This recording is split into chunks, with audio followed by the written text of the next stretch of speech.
Hello all, good afternoon, and another walk home, so another video. And today I wanted to talk about my thoughts over this whole Strait of Hormuz insanity that we've been put through over the last couple of days. Firstly, a bit of context. So the Strait of Hormuz is a narrow gap between the Persian Gulf and the Gulf of Oman, that allows access to the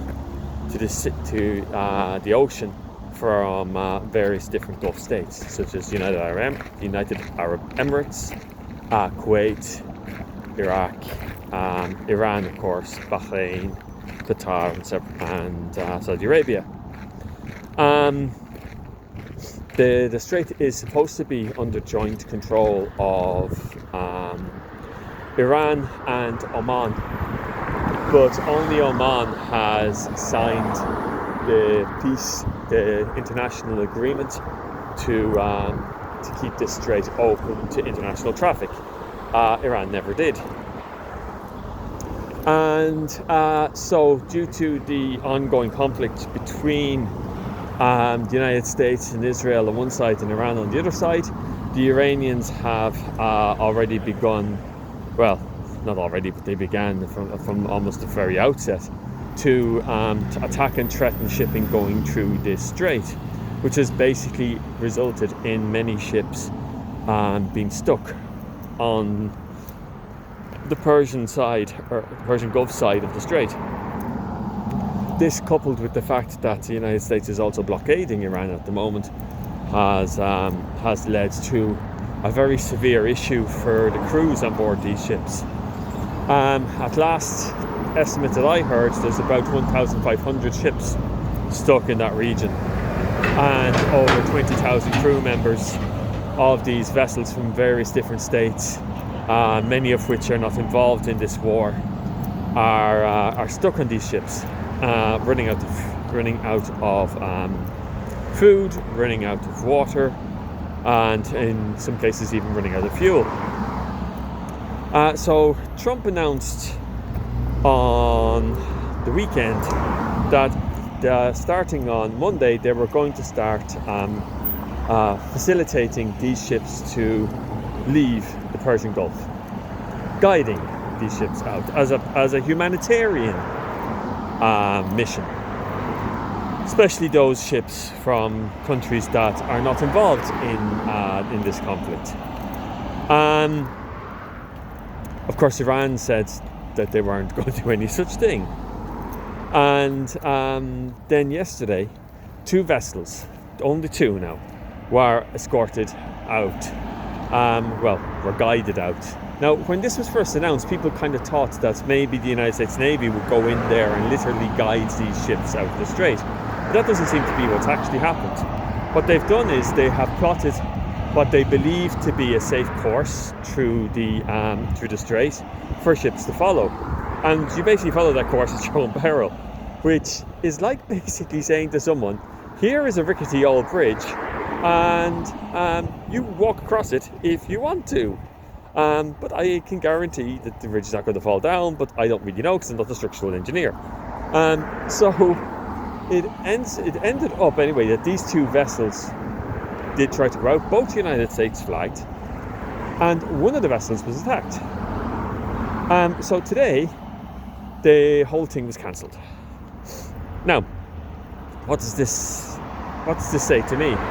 Well, first off, the US didn't retaliate against Iran for attacking one of these ships, which means that they don't really want to start off this whole fighting war again.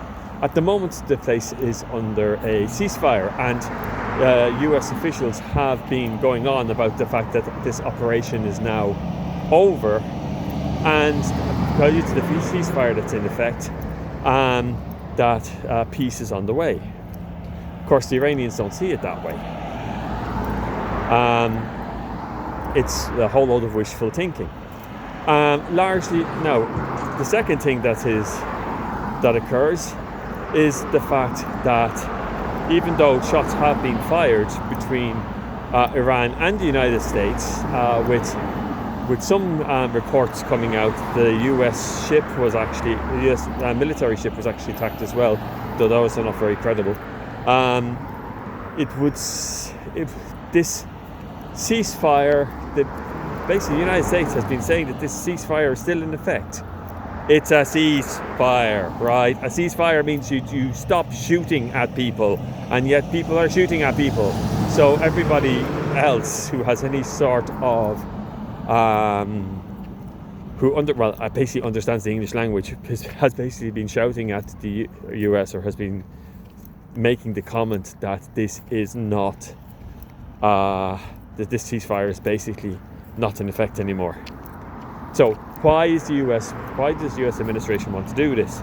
Well, very simply, the Congress back at the end of the Vietnam War, they passed a resolution to say that the American president could engage in military operations for 60 days, at which point they had to get congressional support for a military operation.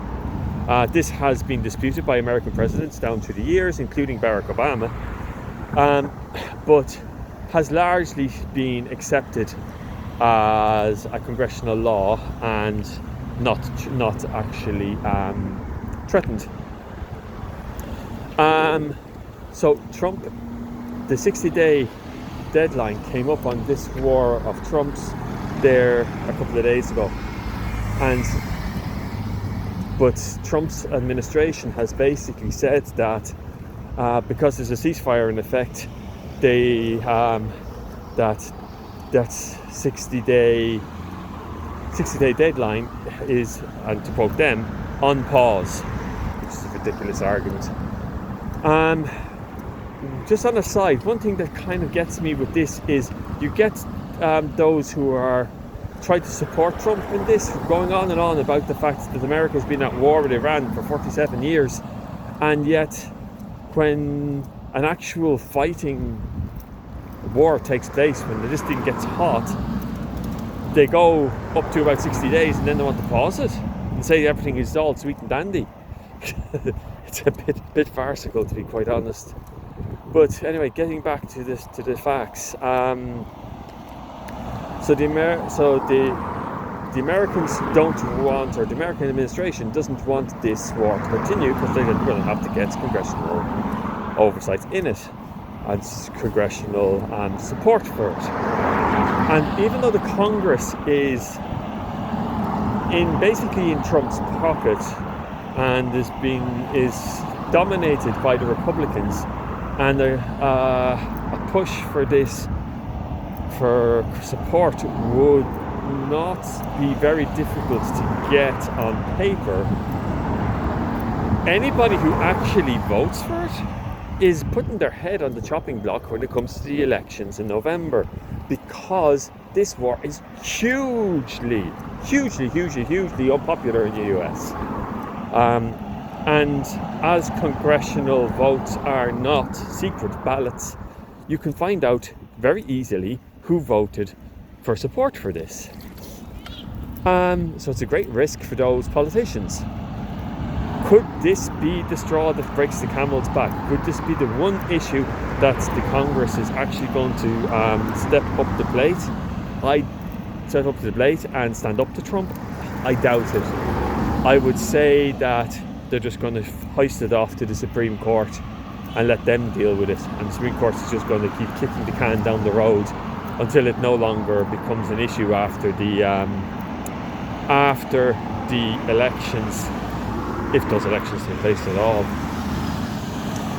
So, what can we take from this? Well, just for me, this whole incident is a great metaphor as to how Trump runs things.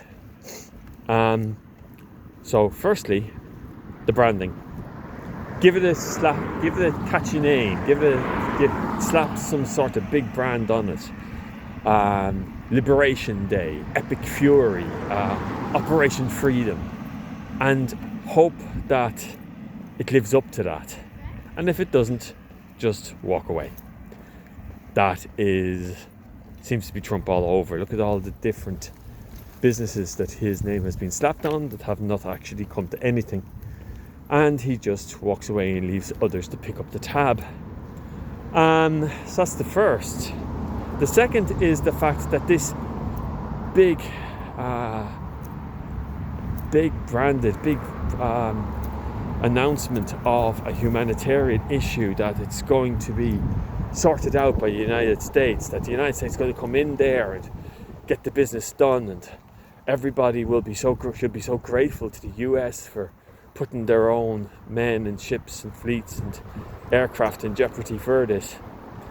That all came to nothing after 48 hours. So much for humanitarian issues. So if ever Trump or any of his buddies talk about this being a humanitarian thing, or for the good of the people, or the good of the world, or etc., best to just discount it, because they don't really care. Third is the fact that this is a real quick turnaround by Trump. Like, it's hugely humiliating for the United States and massively humiliating for Trump himself. But he doesn't really care about it, because he wants to get his deal. And finally, what's Iran think about all of this? Well, I'm sure they are delighted, because it's just proven to them that if they just hold the course, grit their teeth and knuckle down, the Americans are going to cave. Because this was an unprepared war, an illegal war, a war where America really hadn't gotten their ducks in a row, a war where they hadn't explained to the American people sufficiently as to what exactly this war was about. And so the Iranian regime, which doesn't care a crap about what its people think, can very well just say, well, look, let's just grin and bear it, all for the good cause, etc., and they'll come out on the other side stronger and in a more strategic position. How could I relate this to Irish history? Well, there's one that jumps to mind, which is a very tragic event that did take place in Ireland in the 1840s, which was the Irish potato famine. The amount of lies, false propaganda, false news, false attempts at aiding the Irish when we were going through what amounted to a famine, well, it was a famine in Ireland, where our population plummeted from 1845 to 1850. The amount of all of that was coming out of the British government, we still talk about today. False promises, false hopes, false concerns, but in the background, secretly trying to manipulate the situation to the advantage of those who are in power. This is a very stark warning. When it comes to a regime like Trump's, and just like Charles Trevelyan, the guy who was in charge of managing Ireland during the time of the famine, you're talking about a situation where the interests of those in power are going to take precedent over anything else. And so don't believe a word out of their mouths. We'll just have to see how things continue in the Gulf. With any luck, at least they'll be able to get the ships that are there out and back into the flow of the world economy, and the crews released from this purgatory that they've been stuck in. But we'll just have to see. Okay, have a nice day.